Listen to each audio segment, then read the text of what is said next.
আপনারা যারা ল্যাপটপ বা এরকম মিনি পিসি ইউজ করছেন কখনো কি ভেবে দেখেছেন এর ভেতরে পুরো পাওয়ারটাকে কে কন্ট্রোল করে?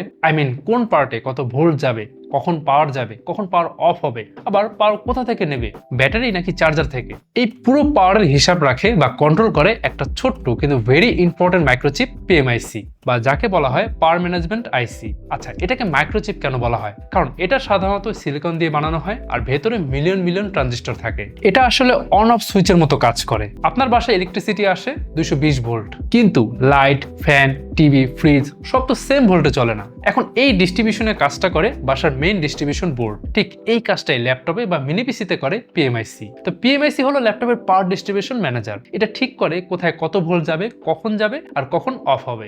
এখন ল্যাপটপে পাওয়ার আসে দুই জায়গা থেকে, পাওয়ার অ্যাডাপ্টার থেকে না হলে ব্যাটারি থেকে। এই দুইটা পাওয়ার সরাসরি কিন্তু সিপিইউ বা র্যামে যায় না, প্রথমে পাওয়ার ম্যানেজমেন্ট সেকশনে যায়, যার মেইন ব্রেন হলো পিএমআইসি। তো ল্যাপটপের হার্টবিট বলা হয় আসলে এই পিএমআইসি কে।